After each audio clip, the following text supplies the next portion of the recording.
BJP किसी जान पहचान की मुहताज नहीं। एक पासे बीजेपी और दूजे पासे लोटस ऑपरेशन लोटस इको ही गल आ। देश के ਵੱਖ-ਵੱਖ हिस्सों के विच ऑपरेशन लोटस करने के लिए बीजेपी जानी जाती आ। बहुत सारे सूबों के विच ये ऑपरेशन सक्सैसफुल इन्हां दा साबित होया। पहली बार जेकर बीजेपी नूं रोकिया गया, जेकर बीजेपी दे इस ऑपरेशन लोटस नूं तहस नहस किया गया, ऑपरेशन लोटस का रथ रोकया गया, तो वो आम आदमी पार्टी ने रोकया। पहली बार दिल्ली दे विच साडे पार्टी के सुप्रीमो अरविंद केजरीवाल जी ने, अरविंद केजरीवाल जी के जानबाज सिपाहियां ने वो रथ रोकया और ये ऑपरेशन लोटस की दिल्ली फेल होया। और उस तो बाद यही अटैम्प्ट बीजेपी ने पंजाब च की और पंजाब विच अरविंद केजरीवाल जी के साथी पंजाब के मुख्यमंत्री सरदार भगवंत सिंह मान जी की अगवाई वाली सरकार के MLA साहबान नूं तोड़न का यतन इस ऑपरेशन लोटस के तहत बीजेपी ने करने की कोशिश की। ऑपरेशन लोटस दूजी बार पंजाब के लोगों ने तोड़िया, पंजाबियों ने तोड़िया, आम आदमी पार्टी ने तोड़िया और फेल किया। ऑपरेशन लोटस आम आदमी पार्टी के उत्ते कामयाब नहीं होया। ऑपरेशन लोटस कांग्रेस पार्टी ते कामयाब होया। ऑपरेशन लोटस के तहत बीजेपी ने कांग्रेस पार्टी के गोवा के लीडर ऑफ आपोजिशन समेत 8 विधायकों को तोड़ के खरीद फरोख्त करके बीजेपी शामिल किया। बिल्कुल जो असीं ऑपरेशन लोटस का खुलासा किया सब तो पहला दिल्ली और उस तो बाद पंजाब विच, उसे समय के दौरान ये ऑपरेशन लोटस जिहड़ा वो गोवा च कामयाब होया, गोवा च सक्सैसफुल होया। पर बड़ी हैरानी की गल आ कि पंजाब की कांग्रेस पार्टी दे लीडर साहबान, लीडर ऑफ द आपोजिशन, उन्होंने तमाम लीडर साहबान जो असीं ऑपरेशन लोटस का खुलासा किया तो सारे बीजेपी की हमायत से आ गए। पंजाब के कांग्रेस पार्टी के लीडर साहबान ने बीजेपी का समर्थन किया और सानू सबूत मंगते रहे। साडे कोल सबूतां की मांग की, जबकि सबूत नंगा चिट्टा दिन दिहाड़े उन्हां दी पार्टी दे विच डाका पिया। जो गोवा च उन्हां दी पार्टी टुटी, गोवा दे विच 11 चों 8 विधायक चले गए, उन्हां दी अखां चों हंझू नहीं आए। कांग्रेस पार्टी ने बीजेपी के खिलाफ एक शब्द भी नहीं बोलिया। क्यों नहीं बोलिया? क्योंकि उन्हां दी प्रधान सोनिया गांधी के खिलाफ CBI की जांच चल रही है। उन्होंने प्रधान जी राहुल गांधी जी के खिलाफ CBI ED की जांच चल रही है। सो कोई भी नहीं बोलिया, बल्कि सबूत सातों पूछते रहे, जबकि दिन दिहाड़े उन्होंने विधायकों को तोड़न का काम शरेआम बीजेपी गोवा च करती रही। एक सेंटेंस तक पंजाब कांग्रेस प्रदेश से उन्होंने लीडर ऑफ आपोजिशन ने इस गल नहीं बोलिया कि बीजेपी ने साडे MLA तोड़ ले, लोकतंत्र की हत्या की, डेमोक्रेसी का मर्डर किया गया।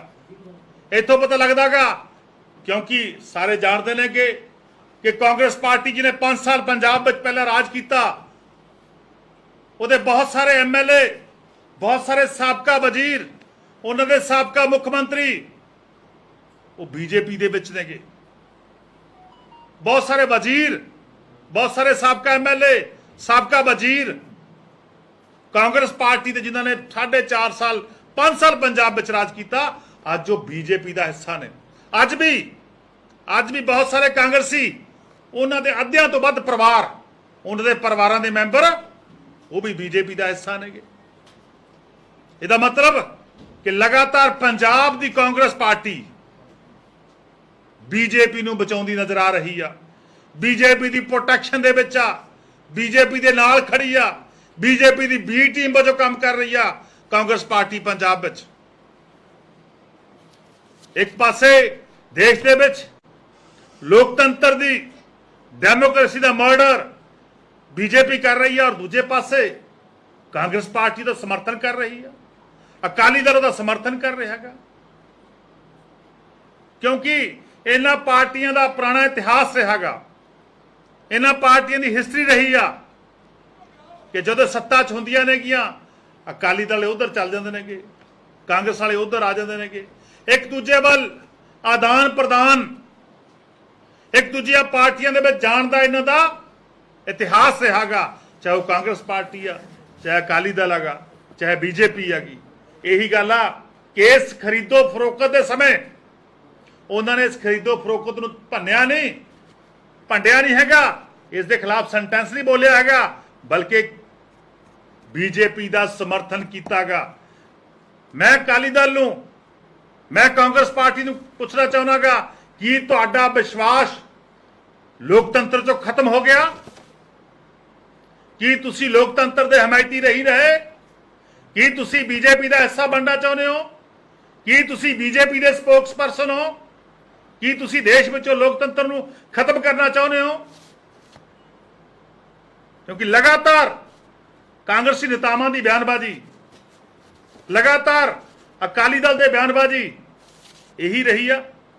पिछले जे मैं देखा 72 घंटिया की गल करिए, लगातार उन्होंने प्रोटेक्ट करते रहे ने। चलो कुछ हद तक तो सही आ कि अकाली दल का पुराना नाता रहेगा। वो कहते होंगे सी पुराने समय दे विच कि 9 मास का रिश्ता रहा अकाली दल का जी बीजेपी नाल, लगता वो 9 मास का रिश्ता दोबारा कायम होने जा रहा। देश दे विच किसान का संघर्ष चलिया, किसानी का संघर्ष चलिया, 3 काले कानून आए, बीजेपी की सरकार ने, केंद्र सरकार ने 3 काले कानून बनाए। उदों मजबूरी दे विच अकाली दल ने अपना नाता बीजेपी नाल तोड़िया, पर लेकिन अज दे उन्हां दे नाल जिहड़े उन्हां दे बयान ने उतों पता लग रहा कि बड़ी जल्दी यह नाता दोबारा जुड़न वाला गा। कि अकाली दल स्पष्ट करूगा कि पंजाब के जिन्हां किसानां दे ने शहादत दी, जिन्हां किसानां ने अपनी कुर्बानी दी, कि तुसीं उन्हां दी कुर्बानी नूं लत्त मार के दोबारा बीजेपी नाल समझौता करन जा रहे हो? कि तुसीं अपने निजी हितां नूं प्रोटेक्ट करते हुए बीए विच मर्ज हो रहे हो? ये सारे घटनाक्रम तो लग रहा गा कि अज चाहे वह कांग्रेस के लीडर ने पंजाब के, चाहे वह अकाली दल के लीडर ने, वो सारे बीजेपी ते जाण दे लई तरलो मच्छी हो रहे ने। क्योंकि बहुत सारे के खिलाफ, इन्हां दे साबका लीडरां दे खिलाफ ईडी के केस चल रहे हैं, बहुत सारे के खिलाफ सीबीआई के केस चल रहे हैं। पर लेकिन अकाली आम आदमी पार्टी आ जिहड़ी डट के बीजेपी का मुकाबला कर रही है, जिहड़ियां बीजेपी दी गलत नीतियां का मुकाबला कर रही है, बीजेपी के इस लोकतंत्र के घाण के खिलाफ जिहड़ी डट के खड़ी आ। क्योंकि देश के लोगों को यकीन आ कि इकलौती आम आदमी पार्टी आ जिहड़ी इस समय विरोधी धिर का रोल देश निभा रही आ। कांग्रेस पार्टी ने सरेंडर करता सिर्फ तो सिर्फ अपने परिवारों को बचाने के लिए। कांग्रेस पार्टी बिल्कुल तहस नहस हो चुकी आ, देश विचों खत्म हो चुकी आ। सो अज देश के लोगों को यकीन आ कि जेकर बीजेपी दी गलत नीतियों के खिलाफ बोल रही है तो आम आदमी पार्टी आ। यही कारण है कि अज आम आदमी पार्टी जिसकी उम्र सब तो छोटी आ, आम आदमी पार्टी की उम्र सब तो छोटी आ, उसका काफला जेकर अज पूरे देश च वध रहा, जेकर अरविंद केजरीवाल जी की नीतियों के उत्ते मोहर देश के लोग ला रहे हैं तो लोगों को यकीन है कि देश के लोगों की किस्मत बदलने के लिए सिर्फ तो सिर्फ अरविंद केजरीवाल जी बाहर देश के नेता ने। सो मेरा कहने का भाव, मैं उन्होंने पूछना चाहना गा जिहड़े साथी अज कुछ बीजेपी के मानयोग गवर्नर साहब को मिल के आए ने कि जांच जिहड़ी है सिटिंग जज तो होनी चाहिए है, या जो मिल के आए ने, मैं मंग करदागा कि सारे घटनाक्रम की जांच जिहड़ी आ वो सुप्रीम कोर्ट के सिटिंग जज तो होनी चाहिए आ, और उहदे विच गोवा नूं शामिल कर लिया जाए, उहदे विच महाराष्ट्र नूं शामिल कर लिया जाए, उहदे विच मध्य प्रदेश नूं शामिल कर लिया जाए, उहदे विच अरुणाचल प्रदेश नूं शामिल कर लिया जाए, उहदे विच उन्हां लीडरां नूं शामिल कर लिया जाए जिन्हां दे खिलाफ ਕਦੇ ਸੀਬੀਆਈ ਦੀ ਜਾਂਚ ਹੋ ਰਹੀ ਸੀ, ਜਿਨ੍ਹਾਂ ਘੁਟਾਲਿਆਂ ਦੇ ਵਿੱਚ ਸੀਬੀਆਈ ਉਹਨਾਂ ਲੀਡਰਾਂ ਦੇ ਖਿਲਾਫ ਜਾਂਚ ਕਰ ਰਹੀ ਸੀ, ਜਿਹੜੇ ਚਾਹੇ ਆਸਾਮ ਤੋਂ ਨੇ, ਗੋਆ ਤੋਂ ਨੇ, ਮੱਧ ਪ੍ਰਦੇਸ਼ ਤੋਂ ਨੇ, ਪੱਛਮੀ ਬੰਗਾਲ ਤੋਂ ਨੇਗੇ, ਜਿਨ੍ਹਾਂ ਦੇ ਖਿਲਾਫ ਕਦੇ ਸੀਬੀਆਈ ਜਾਂਚ ਕਰ ਰਹੀ ਸੀ, ਕਦੇ ਈਡੀ ਜਾਂਚ ਕਰ ਰਹੀ ਸੀ। ਉਹਨਾਂ ਦੇ ਖਿਲਾਫ ਜਾਂਚ ਬੰਦ ਕਰਕੇ ਉਹਨਾਂ ਨੂੰ ਦੁੱਧ ਨਾਲ ਧੋ ਕੇ ਉਹਨਾਂ ਦੇ ਭਗਵੇਂ ਕੱਪੜੇ ਪਾ ਕੇ ਬੀਜੇਪੀ ਸ਼ਾਮਲ ਕਰ ਲਿਆ, ਔਰ ਉਹ ਪਾਕ ਪਵਿੱਤਰ ਸਾਹਿਬ ਬਰੀ ਹੋ ਗਏ। ਸੋ ਇੱਥੋਂ ਪਤਾ ਲੱਗਦਾਗਾ, ਮੈਂ ਫਿਰ ਦੁਬਾਰਾ ਇੱਕ ਵਾਰ ਮੰਗ ਕਰਦਾਗਾ ਕਿ ਸਾਰੇ ਘਟਨਾਕ੍ਰਮ ਦੀ ਜਾਂਚ ਜਿਹੜੀ ਆ ਉਹ ਮਾਨਯੋਗ ਸੁਪਰੀਮ ਕੋਰਟ ਦੇ ਸਿਟਿੰਗ ਜੱਜ ਤੋਂ ਹੋਣੀ ਚਾਹੀਦੀ ਆ। ਔਰ ਹੁਣ ਤੱਕ ਜਿਹੜੀਆਂ ਬੀਜੇਪੀ ਦੇ ਸਮੇਂ ਦੌਰਾਨ 2014 ਤੋਂ ਲੈ ਕੇ ਹੁਣ ਤੱਕ ਜਿੰਨੀ ਵੀ ਡਿਫੈਕਸ਼ਨ ਹੋਈ ਆ, ਜਿੰਨਾ ਵੀ ਚੁਣੇ ਹੋਏ ਨੁਮਾਇੰਦਿਆਂ ਨੂੰ ਤੋੜਿਆ ਗਿਆ, ਉਹ ਸਾਰੀ ਜਾਂਚ ਹੋਣੀ ਚਾਹੀਦੀ ਹੈ ਕਿ ਪੈਸਾ, ਇਹ ਅਰਬਾਂ ਖਰਬਾਂ ਰੁਪਈਆ ਕਿੱਥੋਂ ਆਇਆ, ਇਹ ਭ੍ਰਿਸ਼ਟਾਚਾਰ ਦਾ ਪੈਸਾ ਕਿੱਥੋਂ ਆਇਆ, ਔਰ ਕਿੰਨੇ ਕਿੰਨੇ ਪੈਸਿਆਂ ਦੇ ਵਿੱਚੋਂ ਜਿਹੜੇ ਵਿਧਾਇਕ ਤੋੜੇ ਗਏ, ਔਰ ਲੋਕਤੰਤਰ ਦੇ ਇਸ ਪਵਿੱਤਰ ਲੋਕਤੰਤਰ ਨੂੰ ਜਿਹੜਾ ਹੈਗਾ ਉਹਦਾ ਕਤਲ ਕੀਤਾ ਗਿਆ। ਸੋ ਮੈਂ ਜਿਹੜੀ ਇਹ ਮੰਗ ਕਰਦਾਗਾ। ਪਰ ਲੇਕਿਨ ਬੜਾ ਹੈਰਾਨੀ ਦੀ ਗੱਲ ਆ ਕਿ ਅੱਜ ਜਿਹੜੇ ਲੋਕ, ਚਾਹੇ ਉਹ ਅਕਾਲੀ ਦਲ 'ਚ ਨੇ, ਚਾਹੇ ਕਾਂਗਰਸ ਪਾਰਟੀ ਨੇ, ਮੈਂ ਇਹ ਵੀ ਪੁੱਛਣਾ ਚਾਹੁੰਦਾਗਾ ਕਿ ਕੀ ਤੁਸੀਂ ਡੈਮੋਕ੍ਰੇਸੀ ਦੇ ਕਾਤਲਾਂ ਦੇ ਹਮਦਰਦ ਹੋ? ਕੀ ਤੁਸੀਂ LOP ਸਾਹਿਬ, ਕੀ ਤੁਸੀਂ ਜਿਨ੍ਹਾਂ ਲੋਕਾਂ ਨੇ ਡੈਮੋਕ੍ਰੇਸੀ ਦਾ ਕਤਲ ਕੀਤਾ, ਕੀ ਤੁਸੀਂ ਉਹਨਾਂ ਕਾਤਲਾਂ ਦੇ ਨਾਲ ਖੜੇ ਹੋ, ਜਾਂ ਤੁਸੀਂ ਡੈਮੋਕ੍ਰੇਸੀ ਨੂੰ ਬਚਾਉਣ ਵਾਲਿਆਂ ਦੇ ਨਾਲ ਖੜੇ ਹੋ? ਸੋ ਮੈਂ ਫਿਰ, ਅਸੀਂ ਕੱਲ ਮਾਨਯੋਗ DGP ਸਾਹਿਬ ਕੋਲੇ ਗਏ ਸੀਗੇ, ਉਹਨਾਂ ਕੋਲ ਜਾ ਕੇ ਆਵਾਂਗੇ, ਔਰ ਮੁਕੱਦਮਾ ਜਿਹੜਾ ਇਸ ਆਪਰੇਸ਼ਨ ਲੋਟਸ ਦਾ ਅਸੀਂ ਖੁਲਾਸਾ ਕੀਤਾ ਸੀ, ਉਸ ਦੇ ਤਹਿਤ ਦਰਜ ਹੋ ਚੁੱਕਿਆ, ਔਰ ਜਾਂਚ ਜਿਹੜੀ ਆ ਉਹ ਜਾਰੀ ਆ। ਔਰ ਜਦੋਂ ਜਾਂਚ ਮੁਕੰਮਲ ਹੋ ਗਈ ਤਾਂ ਤੁਹਾਨੂੰ ਉਹਨਾਂ ਸਾਰੇ ਨਾਮਾਂ ਦਾ ਵੀ ਖੁਲਾਸਾ ਕਰਾਂਗੇ ਜਿਹੜੇ ਉਸ ਜਾਂਚ ਦੇ ਵਿੱਚ ਆਉਣਗੇ। ਧੰਨਵਾਦ ਸਰ। ਜਿਵੇਂ ਸਪਸ਼ਟ ਤਰੀਕੇ ਦੇ ਨਾਲ ਤੁਸੀਂ ਦੱਸਿਆ ਕਿ ਕਾਂਗਰਸ ਜਿਹੜੀ ਕੀ ਹੈ, ਪੰਜਾਬ ਕਾਂਗਰਸ ਹੁਣ ਜਿਹੜੀ ਕੀ ਹੈ ਭਾਜਪਾ ਦੀ ਭਾਸ਼ਾ ਬੋਲ ਰਹੀ ਹੈ, ਉਹਨਾਂ ਹੀ ਸਪਸ਼ਟ ਤਰੀਕੇ ਨਾਲ ਬੀਜੇਪੀ ਦੇ ਲੀਡਰਸ ਦਾ ਨਾਂ ਕਿਉਂ ਨਹੀਂ ਲੈ ਰਹੇ? ਕਿਉਂਕਿ ਤੁਸੀਂ ਕਿਹਾ ਸੀ ਕੰਪਲੇਂਟ ਤੋਂ ਬਾਅਦ ਜਨਤਕ ਕਰੋਗੇ, ਕੰਪਲੇਂਟ ਵੀ ਹੋ ਗਈ, FIR ਵੀ ਹੋ ਗਈ। ਦੇਖੋ, FIR ਜਿਹੜੀ ਕਿ ਉਹ ਇਹ ਜਾਂਚ ਦਾ ਵਿਸ਼ਾਗਾ, FIR ਹੋ ਗਈ, ਜਾਂਚ ਦਾ ਵਿਸ਼ਾਗਾ। ਜੇ ਅਸੀਂ ਉਸ ਨੂੰ ਪਹਿਲਾਂ ਪਬਲਿਕ ਕਰ ਦਿਆਂਗੇ, ਪਬਲਿਕ ਡੋਮੇਨ 'ਚ ਲੈ ਆਵਾਂਗੇ, ਤਾਂ ਕਈ ਸਾਰੇ ਦੋਸ਼ੀ ਜਿਹੜੇ ਨੇਗੇ ਉਹ ਸਬੂਤਾਂ ਨੂੰ ਤੋੜ ਮਰੋੜ ਕਰਨਗੇ, ਕਿਉਂਕਿ ਕਾਫੀ ਸਾਰਾ ਸਬੂਤ ਜਿਹੜੇ ਨੇ ਇਲੈਕਟ੍ਰੋਨਿਕ ਦੇ ਜਿਹੜੇ ਨਾਲ ਸੰਬੰਧਿਤ ਨੇਗੇ। ਸੋ ਇਸ ਗੱਲ ਕਰਕੇ ਇਹ ਹਜੇ ਜਿਹੜੀ ਆ ਥੋੜੇ ਦਿਨ ਵੇਟ ਕਰੋ, ਬੜੀ ਜਲਦੀ ਜਦੋਂ ਸਬੂਤ ਜਿਹੜੇ ਹੈਗੇ ਨੇ ਅਸੀਂ ਦੇ ਦਿੱਤੇ ਨੇ, ਜਦੋਂ ਜਾਂਚ ਜਿਹੜੀ ਮੁਕੰਮਲ ਹੋ ਜੂਗੀ, ਜਾਂਚ ਮੁਕੰਮਲ ਹੋਣ ਤੋਂ ਬਾਅਦ ਇਹਦਾ ਖੁਲਾਸਾ ਕਰਾਂਗੇ। ਸਰ, ਸਬੂਤ ਤਾਂ ਪੇਸ਼ ਕਰ ਚੁੱਕੇ, ਮਤਲਬ ਕਾਨੂੰਨ ਵਿਵਸਥਾ ਦਾ ਭਰੋਸਾ ਨਹੀਂ ਹੈ। ਤਿੰਨੋਂ ਪਾਰਟੀਆਂ ਤੋਂ ਇਹ ਮੰਗ ਰਹੀ ਸੀ, ਇਹ ਗੱਲ ਕੀਤੀ ਕਿ ਦੇਸ਼ ਦਾ ਲੀਡਰ ਜਿਹੜਾ ਹੈਗਾ, ਇਹ ਜਿਹੜੀ ਉਮਰਾਂ ਦੀ ਦੀ ਗੱਲ ਕਰਦੇ ਪਏ ਹੋ।